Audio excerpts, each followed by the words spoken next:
Christine Dalger et aujourd'hui on va aborder un cours type maladie infectieuse qui est la leptospirose. Donc le but de ce cours n'est pas seulement d'aborder la leptospirose mais de donner une méthode de travail concernant le module d'infectieux et, et d'autres détails.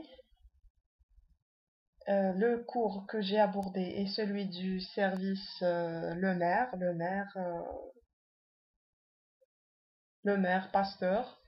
Les cours de Nicole, puisque j'étais à Le Maire, donc je vais aborder tout ce qui est Le Maire, Pasteur.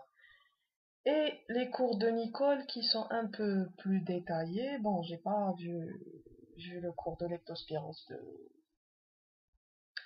de, du service de Nicole, mais normalement, tout ce qui est clinique, etc., ça change les traitements. Les traitements vont changer, c'est tout.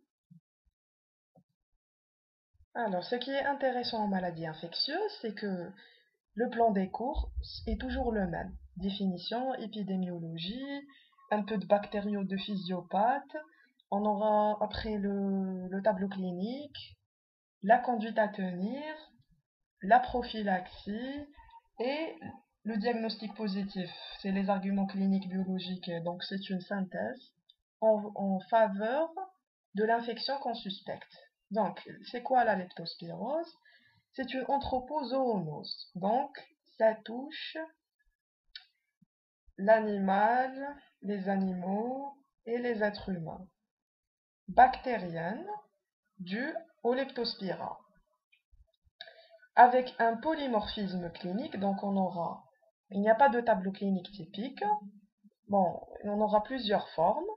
Donc le diagnostic est difficile, le réservoir et le rongeur. La transmission, elle est soit directe, morsure ou griffure, par morsure ou griffure de l'animal contaminé, ou bien indirecte, en ayant un contact avec l'eau et le sol en ayant contact avec le sol et l'eau contaminée par les urines des animaux infestés. Alors, il y a certaines professions à risque qui sont les agriculteurs, les abattoirs, les égoutiers, tout ce qui auront un contact avec les animaux et les eaux usées, les voiries, nettoyage, bon, ce sont ceux qui nettoient, les jardiniers, bon, tout ce qui est en rapport avec la terre et les animaux.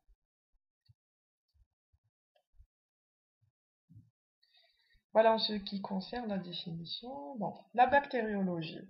Il faut savoir qu'en maladie infectieuse, pour aboutir à votre tableau clinique, il faut bien connaître, il faut avoir un rappel bactériologique, car le tableau clinique aura une relation étroite avec le tableau clinique. Bon, cela paraît un peu inexplicite, mais bon, vous allez comprendre. La leptospira, c'est un gram négatif, aérobie strict. Qui dit aérobie strict, donc il aura besoin d'oxygène. Donc il sera favorisé, il va préférer les milieux où il y a l'oxygène, extracellulaire et mobile. Donc le métabolisme est très très très intéressant. Pourquoi? Vous allez comprendre. L'énergie, il utilise les acides gras à chaîne longue.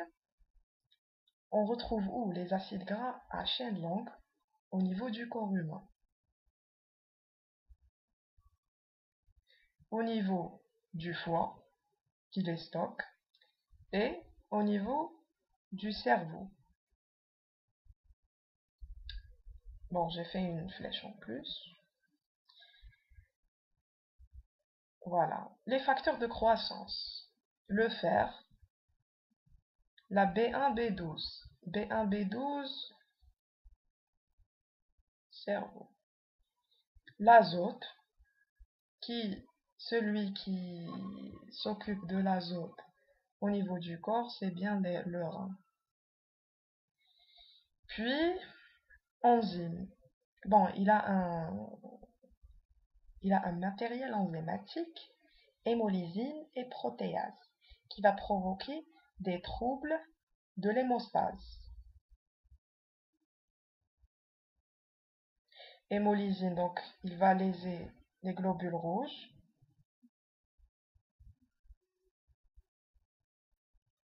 Donc, et les protéases, il va, bon, la prochaine planche est plus explicative de cela. Endothélite par bactériémie. Bactériémie, donc il va se retrouver dans le sang.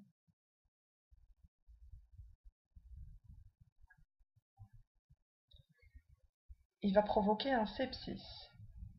Ben, en maladie infectieuse, il vaut mieux revoir la physiopathologie du sepsis et s'approfondir un peu, car en maladie infectieuse, c'est plutôt le sepsis. Quoi? Donc, à partir de données métaboliques bactériologiques, on a pu établir, on a pu deviner la localisation de la bactérie au niveau du corps. Donc, foie, cerveau, rein. Et quand on dit aérobie, on parle de poumon. Donc, vous pouvez deviner que la symptomatologie sera cerveau, méningite, au niveau du foie et au niveau du rein. Et aussi des troubles de l'hémostase. Pour les troubles de l'hémostase, voilà l'endothélite, le mécanisme de l'endothélite bactérienne. Donc, la cascade, bon, on va faire ça en hémato, vous allez faire ça en hémato. La cascade enzymatique qui va aboutir à la formation du caillou rouge, qui est, bon, on a une grande cascade enzymatique, pas la peine d'avoir les détails, qui aboutit à du fibrinogène soluble vers du fibrinogène insoluble. Et c'est ici que la bactérie va intervenir. Elle va interrompre la formation du caillou rouge. Donc, on aura toujours de l'inflammation, on n'aura pas de réparation de l'endothélium vasculaire et qu'il va empêcher le fibrinogène de passer de l'état soluble à l'état insoluble par deux mécanismes qui sont la dégradation du fibrinogène soluble et aussi donc ça empêche la fixation de la thrombine qui va catalyser cette réaction et tout en sécrétant des enzymes qui vont dégrader la thrombine. Voilà pour le mécanisme de l'endothélite. Voilà, et l'hémolysine et la protéase. Maintenant, physiopathe. Physiopathe, on va l'aborder étape par étape. Donc, physiopathe, vous avez la bactérie qui va traverser la peau.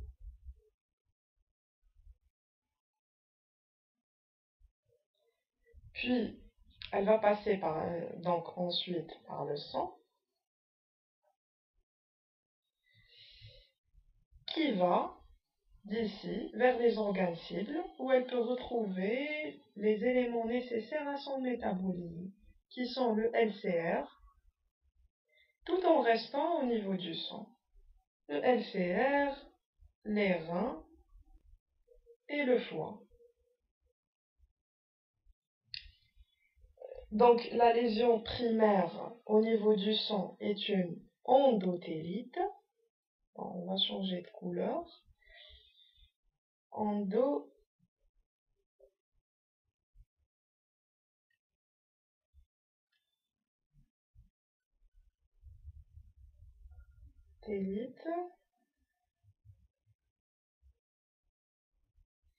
Endothélite. Donc, ça va toucher les vaisseaux et provoquer des phénomènes hémorragiques qui vont aboutir à une nécrose.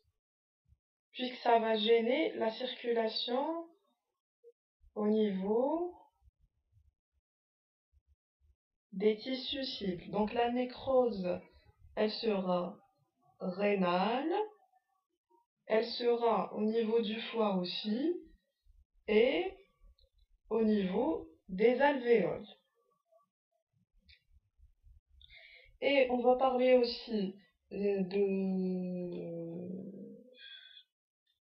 on a une hémolysine, donc on aura des, des globules rouges lésés. Qu'est-ce qui va se passer? On aura la dégradation de l'hémoglobine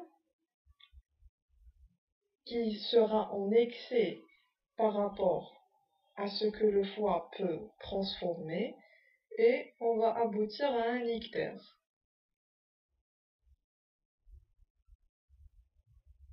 Ictère. Voilà, d'un côté.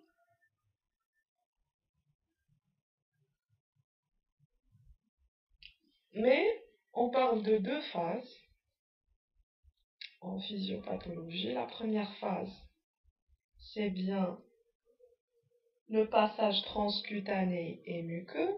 Donc on a peau et muqueuse. Puis sang, le sang et la lymphe. Puis après, là, on aura des bactéries qui vont échapper à la phagocytose, et on aura les tissus cibles, un petit c pour cible, plus le sang, toujours. À la deuxième phase, bon, à ce niveau-là, on aura une phagocytose, c'est clair. Phagocytose.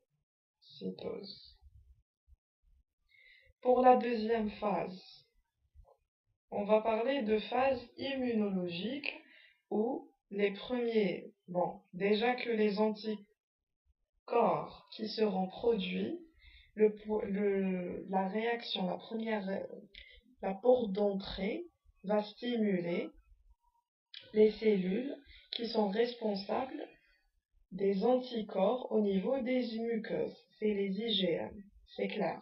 La première porte d'entrée est peau et muqueuse. Donc en premier, on aura les IgM dès le 8e jour. Donc ce qui va se passer, c'est que non seulement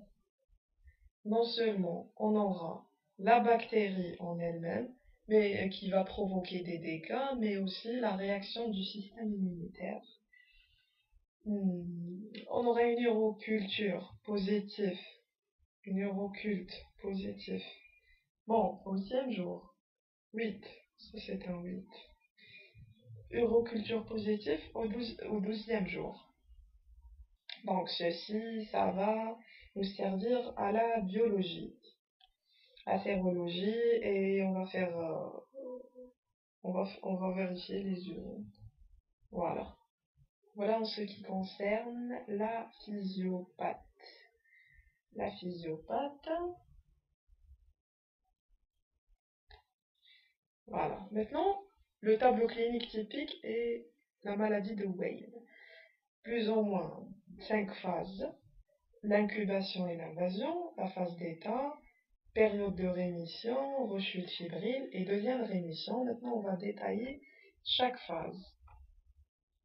Donc, la phase d'incubation, comme n'importe quelle bactérie a une phase d'incubation, c'est une phase silencieuse. On n'a pas encore des signes de l'infection. 6 jours, 12 jours, ça dépend des bactéries, mais en principe, vous allez remarquer que en faisant la synthèse de vos cours de façon comparative, vous allez avoir une période d'incubation plus ou moins presque la même. Ça diffère un petit peu. Donc cette vidéo sera départagée en plusieurs parties car je ne sais pas pourquoi YouTube refuse de de me laisser publier des vidéos plus de 15 minutes. Mais bon, je vais essayer de faire 3 à 4 parties. Bon, l'invasion, c'est la période pré-ictérique. Donc la lise des globules rouges n'est pas aussi marquée pour avoir un ictère. Donc on aura un syndrome grippal, un épistaxis à cause de l'endothélite. On a vu que ça va interférer à la cascade de coagulation. Donc on va avoir une coagulation diminuée, une altération de l'état général. Voilà, épistaxis et hémorragie. Ça apparaît au niveau des vaisseaux nasaux parce que ces vaisseaux sont très fins et très fragiles. Donc, ils ont tendance à saigner plus que les autres vaisseaux. Donc, hémorragie, herpès discrète. Pourquoi l'herpès? C'est l'immunodépression discrète. Donc, vous allez retrouver l'herpès dans plusieurs tableaux cliniques au niveau des maladies infectieuses. Vu que l'herpès, elle est plutôt opportuniste, elle siège dû à ce virus qui siège au niveau des ganglions nerveux. Dès qu'on n'est pas bien, dès qu'on a une immunodépression, on aura un herpès. La raideur de la nuque est discrète, donc le syndrome méningé n'est pas complet maintenant. On aura une hépatomégalie, vu que c'est un organe cible, plus ou moins splénomégalie, une oligurie, parce que pour évoluer, il nous faut les facteurs de croissance, et une tendance au collapsus. Voilà, pour la phase d'invasion.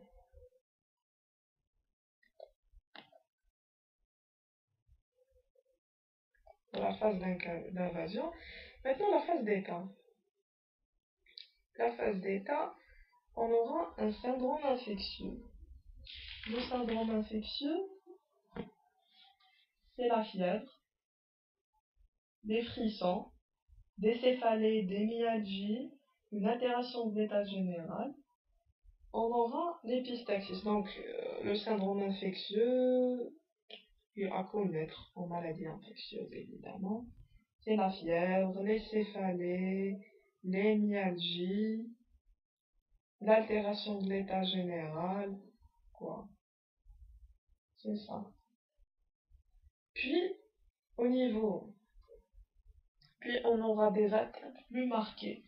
Donc, maintenant, on aura la manifestation de chaque organe. L'atteinte hépatique.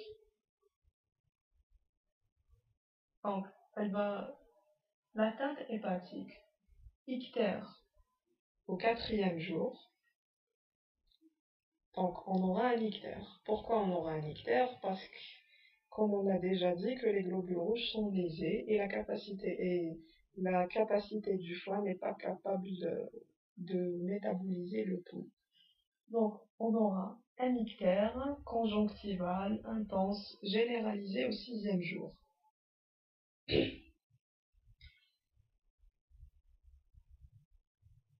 Il est rouge-orangé, sans prurite ni bradycardie. C'est-à-dire qu'il est brutal. Le prurite et la bradycardie, c'est quand un ictère est là suffisamment longtemps pour provoquer une, pour provoquer des réactions toxiques vis-à-vis de la peau et du système et la bradycardie. On aura des urines foncées, voilà. Le rein va compenser le travail du foie qui est dépassé. Donc on aura des urines foncées et des selles normales. Normales, ils sont normales parce qu'on a de l'infection au niveau du foie aussi. Donc on n'aura pas des selles foncées avec avec toute l'endothélite et tout, ça ne va pas permettre de... C'est un foie malade. hépatomégalie congestive sensible sans splénomégalie. Maintenant, l'atteinte rénale. L'atteinte rénale, c'est une oligurie. C'est dangereux, la leptospirose pour moi. Il ne faut pas capter de leptospirose. Une oligurie. Une oligurie, donc ça s'aggrave. Le syndrome infection, on a déjà parlé, qui est toujours persistant. Maintenant, on aura le syndrome méningé. Il est maximum avec l'apparition de l'ictère, céphalée intense, photophobie, raideur de la nuque. Vous avez retrouvé la triade. Bon, vous avez retrouvé le signe de Koenig, Brudzinski, c'est clair et net. C'est une méningite bactérienne. Il faut faire la PL. Le syndrome hémorragique, caractéristique, on aura toujours des épistaxis à répétition. Voilà, l'épistaxis, des gingivorragies, donc il sera plus marqué. Des gingivorragies, des impurpuras, des hémorragies conjonctivales, des hématomes. C'est un syndrome hémorragique, donc tout ce qui regroupe une anomalie de la coagulation. Et l'atteinte pulmonaire, elle est de mauvais pronostic avec taux dyspnée s'aggravant. Donc c'est un tableau riche. Taux dyspnée qui s'aggrave. Voilà pour la phase ictérique. Dans ce cas-là, on va parler du diagnostic biologique, des explorations. La biologie, qu'est-ce qu'on pourra faire à cette étape-là? Qu'est-ce qu'il faut faire? Alors, il faut faire la sérologie. Il faut rechercher une protéinurie. Donc, il faut faire une analyse des urines. Il faut faire aussi une PL évidemment. Et au niveau de la radio, du thorax, on va retrouver des nodules. Voilà. C'est ici, normalement, quand on arrive à ce stade-là, il faut agir.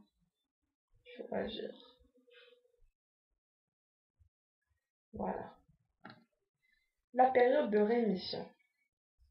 Ça guérit, finalement, ça guérit spontanément, mais ça dure beaucoup.